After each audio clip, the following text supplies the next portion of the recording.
Hello everyone, welcome to our YouTube channel chemistry classes. आज की classes में हम लोग पढ़ने वाले हैं क्लास 12th के यूनिट 1 जो कि हमारा चैप्टर है सॉल्यूशन। कौन सा चैप्टर है हमारा? सॉल्यूशन।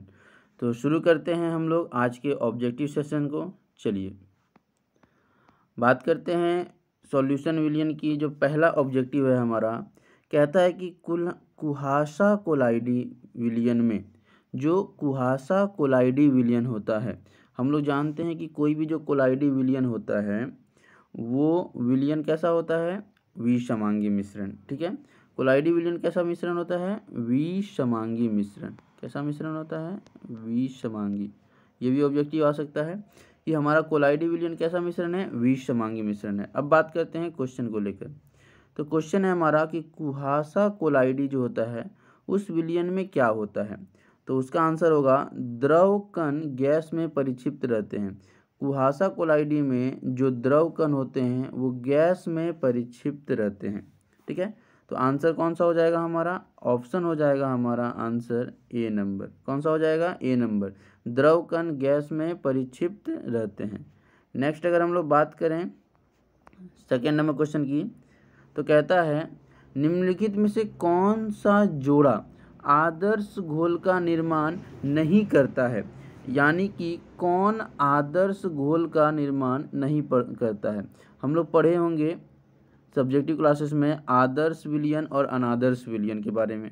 अगर आपने नहीं देखा है तो आप हमारे प्लेलिस्ट में जाकर वीडियो को वॉच कर सकते हैं, वहाँ पर सब्जेक्टिव भी कंटेंट डाला गया है। अब बात करते हैं तो कौन सा आदर्श घोल का निर्माण नहीं करता है? तो पहला है C6H6CCl4। तो ये हमारे आदर्श घोल का निर्माण करता है। C6H5 C6H5CH3 ये भी आदर्श घोल का निर्माण करता है। C6H5Br C2H5 ये भी आदर्श घोल का निर्माण करता है।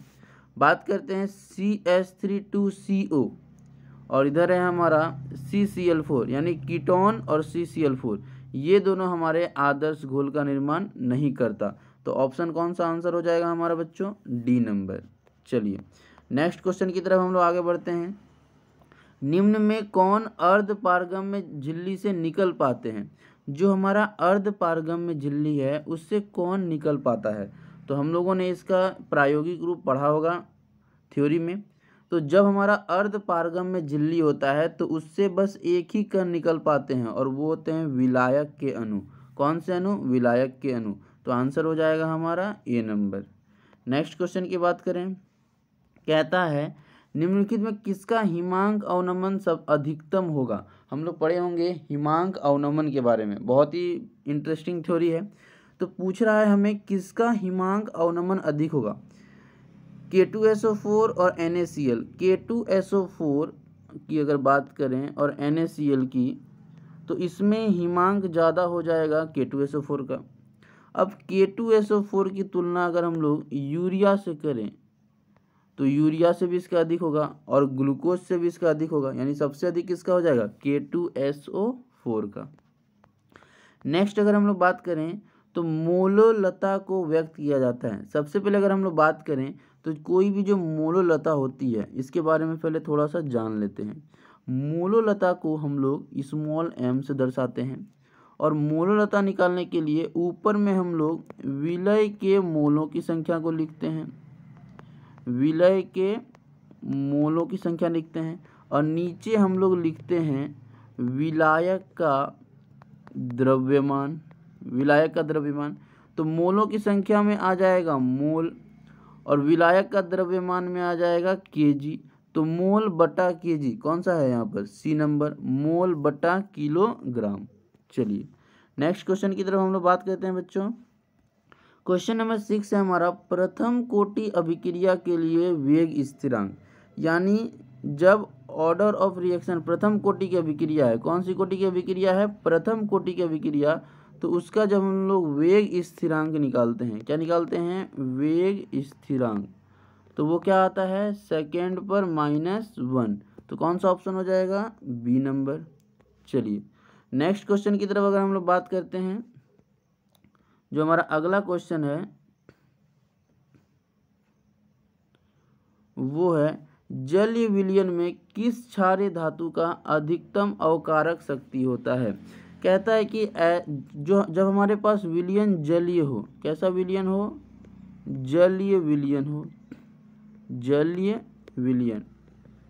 तो जब जलीय विलयन हो उस समय किस क्षारीय धातु का अधिक अवकारक होगा? सबसे अधिक अवकारक शक्ति किसका होगा? तो बात करते हैं अगर हम लोग तुलना करें तो अवकारक शक्ति किसकी तुलना करेंगे हम लोग? अवकारक शक्ति के बारे में। तो लिथियम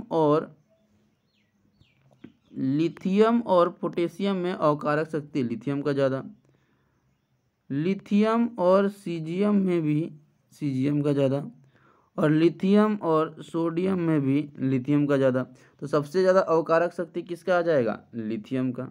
चलिए नेक्स्ट क्वेश्चन की तरफ हम लोग बात करते हैं बच्चों। क्वेश्चन नंबर 8 है हमारा, निम्न में कौन आयन जलीय घोल में सबसे अधिक अस्थायी है? सबसे अधिक जलीय विलयन में हमारा अस्थायी है कौन सा आयन? पूछा जा रहा है कौन सा आयन। तो बात करते हैं हम लोग सबसे पहले कि कौन आयन जलीय घोल में सबसे अधिक अस्थायी होगा। अस्थायी की बात हो रही है यहाँ पर, तो बात करते हैं Ti3+ V3+ और जस्ट 1 सेकेंड अच्छे से थोड़ा सा क्लियर लिख देता हूँ, Mn2+ और Cr3+ में Cr3+ अधिक अस्थायी होगा, और Cr3+ जो है वो टाइटेनियम 3+ से भी ज़्यादा अस्थायी होगा। तो सबसे ज़्यादा अस्थायी कौन हो गया? सॉरी, बात करते हैं C भी नहीं होगा, D भी नहीं होगा, A भी नहीं होगा, सबसे ज़्यादा अस्थायी B नंबर। तो बात करते हैं सबसे ज़्यादा अस्थायी हमारा कौन सा हो गया? क्रोमियम का आयन Cr3+।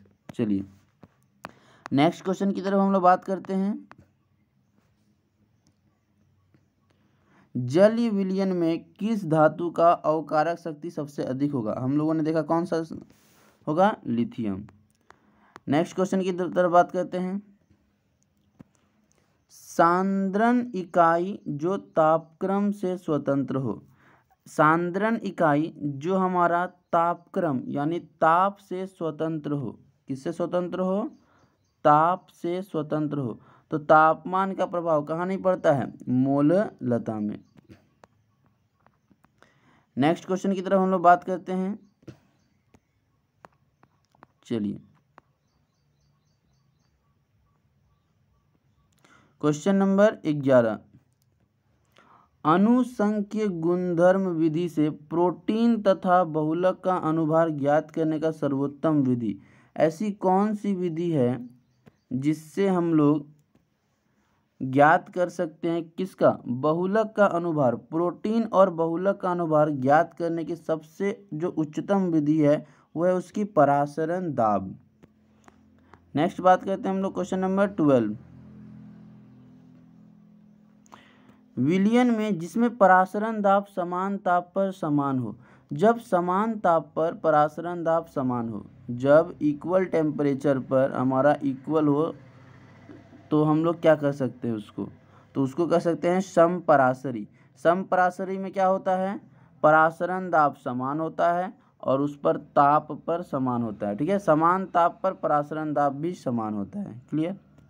चलिए नेक्स्ट क्वेश्चन की तरफ हम लोग बात करते हैं। क्वेश्चन नंबर 13 है हमारा, निम्नलिखित में से किसमें विलयन का अनुसंख्य गुणधर्म नहीं है?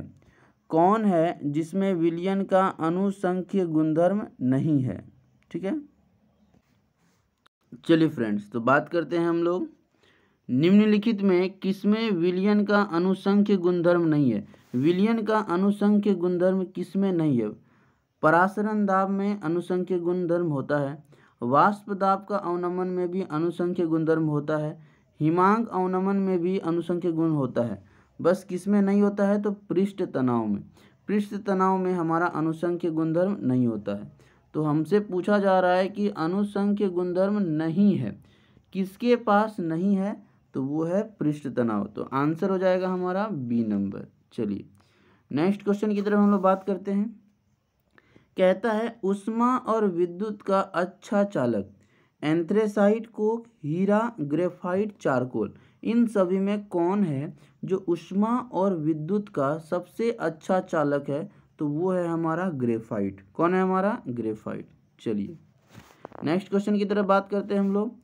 अनुचुंबकीय यौगिक, अनुचुंबकीय यौगिक को क्या कहते हैं? पारामैग्नेटिक कंपाउंड।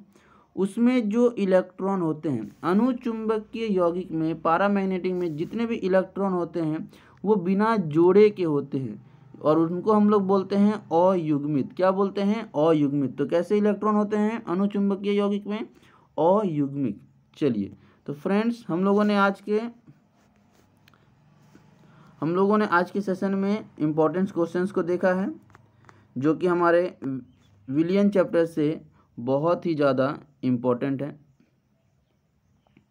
अगर हम लोग बात करें तो हमारा जो विलियन चैप्टर है उसमें ओवरऑल जो एग्ज़ाम्स होंगे उसमें ये ऑब्जेक्टिव क्वेश्चंस हमेशा आपको देखने को मिलेंगे। प्रीवियस ईयर के बेसिस पर है हमारा क्वेश्चन। तो अगर आपको सेशन पसंद आया हो तो आप हमारे चैनल के साथ जुड़ सकते हैं और रेगुलर वीडियोस को वॉच कर सकते हैं। चलिए मिलते हैं हम लोग नेक्स्ट सेशन में जिसमें हम लोग डिस्कस करेंगे किसी और यूनिट्स के ऑब्जेक्टिव क्वेश्चंस को और वो हमारा होगा यूनिट 2। ठीक है, तो मिलते हैं हम लोग अगले वीडियो में। अभी के लिए धन्यवाद।